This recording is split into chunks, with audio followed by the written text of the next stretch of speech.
جومات ته په راتلګ نه بعد او کېناستلو نه مخکې پکار ده چې 2 رکعاته نفلونه وکړو، تحیة الوضو او تحیة المسجد. او داسې که چا سره ټایم نه وي، وخت مختصر وي، نو په فرضو نه مخکې چې کوم سنت دي، په دې سنتو کې که هم موږ د تحیة الوضو یا د تحیة المسجد د دې دواړو نیتونه وکړو، نو الله تعالی د دې ټولو ثواب راکوي. حضرت ابو قتاده سلمی رضی الله تعالی عنه دا د نبی علیه الصلاة والسلام یو حدیث بیانوي، وایي رسول الله صلی الله علیه وسلم فرمایلی دي چې تاسو کې چې کوم یو کس جومات ته راځي، نو کېناستلو نه مخکې د هغه 2 رکعاته کوي، هغه د 2 رکعاته نفلونه کوي.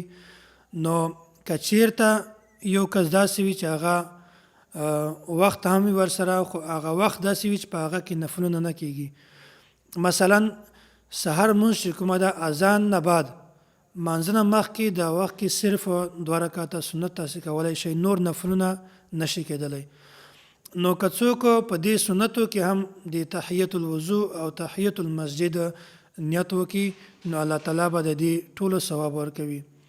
او داسې ماسپښین 4 رکعاته سنت دي، او داسې مازدیګر نه مخکې هم 4 رکعاته سنت غیر مؤکده دي، او داسې ماسخوتن نه مخته هم 4 رکعاته سنت غیر مؤکده.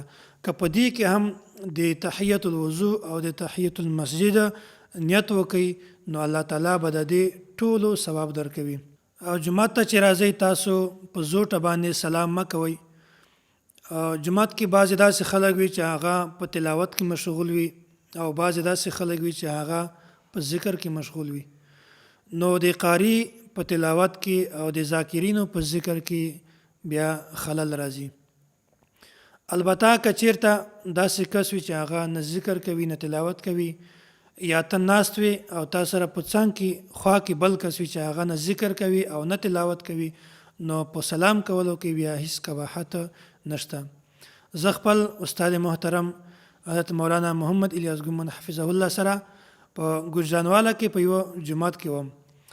بیا استاجي ورته وفرمایل چې زه 13 میاشت کې دې ځای ته راغلی وم، بیا ما تلاوت کوو، او یو کس راغی السلام علیکم، بل کس راغی السلام علیکم، بل کس راغی السلام علیکم.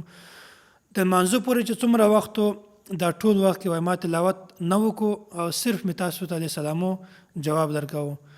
نو استاجي په هغه ځای کې دا مسله هغو ټولو کسانو ته وښودله چې که څوک په تلاوت کې مشغول وي یا څوک په ذکر کې مشغول وي، نو بهتره خبره دا ده چې تاسو هغه ته سلام مه کوئ، د هغه په تلاوت کې بیا فرق راځي.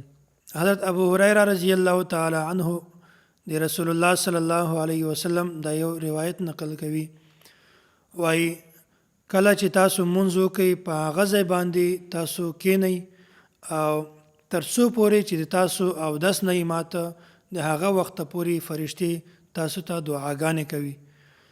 فرشتې دا وایي اللهم اغفر له، اللهم ارحمه، یا الله د دغه انسان مغفرت وکړه، په دې باندې رحم وکړه. نو ټولو نه بهتره طریقه دا ده چې مونږ خو نن سبا حال دغه ده چې مونځ وکړو بس فورا د جومات نه وځو او بس خپلو کارو کې مشغول شو، بلکې دومره وخته پورې جومات کې کینئ چې فرشتې تاسو ته د مغفرت دعا وکړي.